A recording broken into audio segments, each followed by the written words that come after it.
오늘 함께 큐티할 본문 에스라 8장 21절에서 36절까지의 말씀입니다.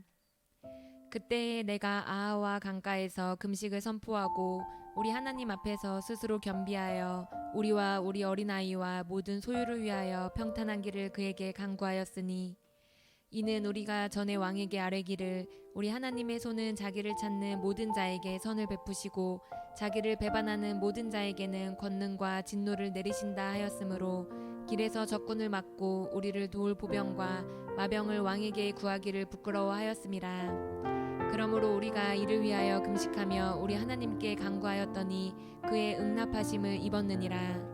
그때 내가 제사장의 우두머리들 중 12명 곧 세레비아와 하사비아와 그의 형제 10명을 따로 세우고 그들에게 왕과 모사들과 방백들과 또 그곳에 있는 이스라엘 무리가 우리 하나님의 성전을 위하여 드린 은과 금과 그릇들을 달아서 주었으니 내가 달아서 그들 손에 준 것은 은이 650달란트요 은 그릇이 100달란트요 금이 100달란트며 또 금잔이 20개라 그 무게는 1000다리기요 또 아름답고 빛나 금같이 보배로운 녹그릇이 2개라. 내가 그들에게 이르되 너희는 여호와께 거룩한 자요 이 그릇들도 거룩하고 그 은과 금은 너희 조상들의 하나님 여호와께 즐거이 드린 예물이니 너희는 예루살렘 여호와의 성전 골방에 이르러 제사장들과 레위 사람의 우두머리들과 이스라엘의 족장들 앞에서 이 그릇을 달기까지 삼가 지키라. 이에 제사장들과 레위 사람들이 은과 금과 그릇을 예루살렘 우리 하나님의 성전으로 가져가려 하여 그 무게대로 받으니라. 첫째 달 12일에 우리가 아하와 강을 떠나 예루살렘으로 갈새 우리 하나님의 손이 우리를 도우사 대적과 길에 매복한 자의 손에서 건지신지라. 이에 예루살렘에 이르러 거기서 3일간 머물고 제사일에 우리 하나님의 성전에서 은과 금과 그릇을 달아서 제사장 우리아의 아들 무레못의 손에 넘기니 비느하스의 아들 엘르아살과 레위 사람 예수아의 아들 요사박과 빈누이의 아들 노아디아가 함께 있어 모든 것을 다 세고 달아보고 그 무게의 총량을 그때 기록하였느니라. 사로잡혔던 자의 자손 곧 이방에서 돌아온 자들이 이스라엘의 하나님께 번제를 드렸는데 이스라엘 전체를 위한 수송아지가 12마리요 또 순양이 96마리요 어린 양이 77마리요 또 속죄제의 수점소가 12마리니 모두 여호와께 드린 번제물이라. 무리가 또 왕의 조서를 왕의 총독들과 유브라데 강 건너편 총독들에게 넘겨주매 그들이 백성과 하나님의 성전을 도왔느니라. 아멘. 우리는 어제 본문을 통해서 바벨론에 있던 에스라가 예루살렘으로 함께 돌아갈 멤버들을 소집한 장면을 살펴보았습니다. 그 멤버들은 제사장들, 왕족들, 그리고 일반 12족속들의 자손들이었습니다. 그리고 마지막으로 레위 사람들을 설득하여 레위인까지 합세하게 되었습니다. 그래서 이제 예루살렘으로 돌아가는 귀향민들은 상징적으로 온전한 이스라엘을 회복할 수 있었습니다. 에스라는 떠날 채비를 갖추기 위해서 이 모든 멤버들을 아하와 강가에 집합시켰습니다. 그리고 떠날 채비가 마무리되자 에스라는 모두에게 한 가지 명령을 내립니다. 그것은 바로 금식 기도였습니다. 21절 말씀입니다. 그때 내가 아하와 강가에서 금식을 선포하고 우리 하나님 앞에서 스스로 겸비하여 우리와 우리 어린아이와 모든 소유를 위하여 평탄한 길을 그에게 간구하였으니. 에스라가 이렇게 금식 기도를 선포한 이유는요, 첫째로 하나님의 도움을 구하기 위해서였습니다. 21절에 에스라의 고백을 우리 한번 자세히 살펴보도록 하겠습니다. 그는 먼저 하나님 앞에서 스스로 겸비하여 라고 고백하고 있습니다. 여기서 겸비하다라는 뜻은요, 낮아지다, 굴복하다, 겸손하게 하다라는 의미가 있습니다. 그는 금식하여 하나님 앞에서 그들 스스로를 낮추어 겸손하게 굴복시켰습니다. 이 자세는 자신들을 낮추고 반대로 위대한 하나님의 능력과 은혜를 의지하고 간구하는 행동입니다.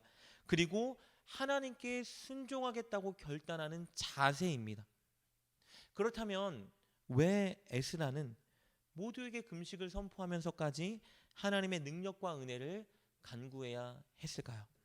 그 이유는요, 바벨론에서 예루살렘으로 돌아가는 길은요, 장장 4개월의 긴 여정이었는데 문제는 이 여정 중에 반드시 수많은 산적과 강도와 도적대를 만날 것이 뻔했기 때문입니다. 전 제사는 물론이요, 하나님의 성전에 드릴 예물, 그리고 그들의 목숨까지 잃을 수 있는 위험성이 도사리고 있는 것을 에스라는 알았습니다. 그래서 이 여정에 반드시 하나님의 보호와 도우심이 필요했습니다. 그래서 21절에서 에스라는 우리와 우리 어린아이와 모든 소유를 위하여 평탄한 길을 그에게 간구하였으니 라고 기록하고 있는 것이죠. 즉 하나님의 보호와 도움과 인도하심을 구하기 위해서 여정을 떠나는 모든 자들에게 금식 기도를 선포한 것입니다. 온전히 철저히 하나님을 의지하기 위해서 금식 기도를 선포한 것이죠. 그리고 에스라가 금식 기도를 선포한 두 번째 이유는요, 바로 말씀을 준행하기 위해서였습니다. 사실 에스라는 페르시아 왕 아닥사스다에게 엄청난 신임을 얻고 있는 자였습니다. 아닥사스다 왕이 예루살렘으로 떠나는 이 에스라에게 내린 조서의 내용을 살펴보면 그가 얼마나 에스라를 신임했는지 알 수 있습니다. 그래서 이 위험천만한 여정을 출발할 때 만약 에스라가 왕에게 호위병을 붙여달라고 요구했다라면 왕은 반드시 에스라의 부탁을 들어줬을 것입니다. 그런데 에스라는 왕에게 호위병을 요청하지 않습니다. 그 이유는 22절이 보여주고 있습니다. 보겠습니다. 이는 우리가 전에 왕에게 아뢰기를 우리 하나님의 손은 자기를 찾는 모든 자에게 선을 베푸시고 자기를 배만하는 모든 자에게는 권능과 진노를 내리신다 하였으므로 길에서 적군을 막고 우리를 도울 보병과 마병을 왕에게 구하기를 부끄러워하였음이라. 에스라는 우리가 살펴봤던 것처럼 하나님의 말씀을 연구하는 자요, 그래서 말씀에 능통한 자였습니다. 여러분, 하나님의 말씀에 능통하다는 것은 하나님이 어떤 분인지 잘 안다는 의미겠죠.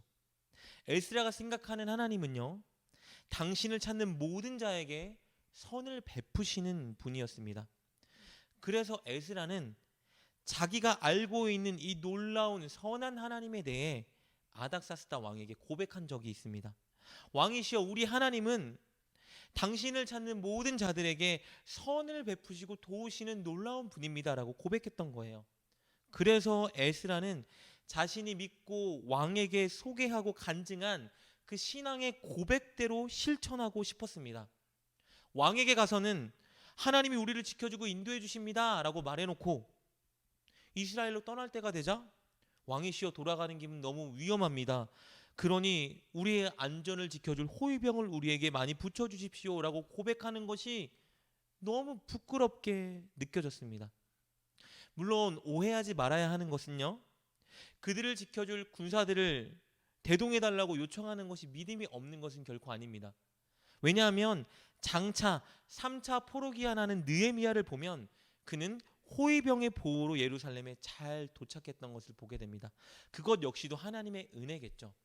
그러나 오늘 본문의 에스라는 자신이 말씀을 통해 알게 된 하나님을 정말 철저히 의지하고 싶었습니다. 게다가 자신이 왕에게 하나님에 대해서 간증했기 때문에 반드시 그 간증대로 자신이 살아야 하나님께 영광을 올려드릴 수 있다라고 생각했습니다. 자신이 믿고 자신이 고백한 대로 실천하고 준행해야 자신이 고백한 하나님의 영광이, 선하심이 드러날 수 있다라고 생각했습니다.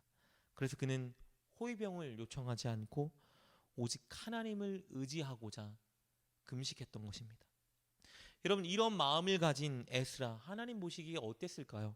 너무 어여쁘지 않았겠습니까? 그래서 하나님은 그들의 금식 기도에 응답해 주십니다. 23절 말씀입니다. 그러므로 우리가 이를 위하여 금식하며 하나님께 간구하였더니 그의 응답하심을 입었느니라. 그렇게 하나님의 응답을 받은 에스라는 24절부터 34절에 기록된 것처럼 제사장들의 지도자들 중 12명을 뽑고 그들에게 바벨론에서 모금했던 여러 가지 헌물을 맡겼습니다. 그것이 예루살렘에 도착했을 때에 바로 예루살렘에 지어진 하나님의 성전에 드릴 하나님을 향한 예물이었습니다. 에스라가 이렇게 예물을 제사장 12사람에게 맡겼던 이유는요, 하나님께 바쳐진 거룩한 예물을 거룩한 제사장들이 맡아서 거룩한 성전에 드러나야 된다고 생각했기 때문입니다.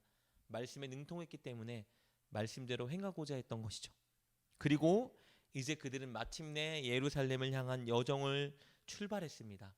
그리고 출발한 지 대략 4개월 만에 예루살렘에 무사히 도착했고 그곳에서 가져왔던 성전의 예물을 하나님 앞에 드렸습니다. 그리고 감사의 의미로 하나님께 제사를 드렸습니다. 이렇게 4개월의 긴 여정을 마치고 예루살렘에 도착한 에스라는 이렇게 고백합니다. 31절 말씀입니다. 첫째 달 12일에 우리가 아하와 강을 떠나 예루살렘으로 갈새 우리 하나님의 손이 우리를 도우사 대적과 길에 매복한 자의 손에서 건지신지라. 그는 금식 기도하며 간구했던 대로 하나님께서 그들을 도우시고 건지시고 인도하셨기 때문에 그들이 무사히 도착했다고 고백하고 있습니다. 하나님께 영광을 올려드렸습니다. 그리고 아마 아닥사스다 왕은 이것을 통해 진정 하나님이라는 신은 에스라의 고백처럼 그분을 찾는 자에게 선을 베푸시고 도우시고 인도하는 분이라는 걸 볼 수 있었습니다. 여러분께 하나님은 어떤 분이십니까? 정말 여러분이 생각한 대로 고백한 대로 하나님을 그렇게 의지하며 행동하고 계신가요? 말씀을 들은 만큼 아는 만큼 그것을 삶으로 실천하는 것은 매우 중요합니다. 우리가 말씀대로 살지 않을 때, 하나님을 철저히 의지하지 않을 때 우리는 세상 앞에 무능력하고 우리가 믿는 하나님은 그저 이야기 속에 신화 속에 존재하는 분으로 여겨질 것입니다. 그러나 우리가 믿는 대로 삶의 현장에서 실천하며 살아간다면 하나님은 우리를 통해 영광 받으시고 우리를 통해 하나님의 선하신 성품은 많은 사람들에게 증거되고 증명될 것입니다. 우리의 사명은 이 세상에서 큰 업적을 쌓는 것이 아닙니다. 우리의 사명은 하나님께서 들려주신 말씀을 하나하나 말로 행동으로 살아내는 것입니다. 오늘 하나님의 말씀대로 순종하며 철저히 하나님을 의존하는 삶을 여러분의 말과 행동으로 나타내실 수 있길 축복합니다.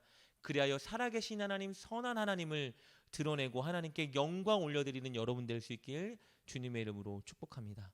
기도하겠습니다. 살아계신 하나님, 우리가 살아계신 하나님을 철저히 의존하게 하여 주옵소서. 들은 말씀을 지적으로 아는 것에서 그치지 않고 늘 그 말씀을 삶에서 실천하며 따르는 우리가 되게 하여 주옵소서.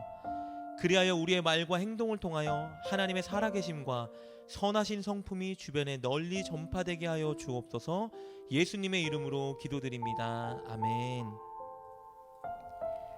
오늘 말씀을 통해 깨닫고 결단한 것은 무엇입니까? 그것을 붙들고 하나님께 기도합시다.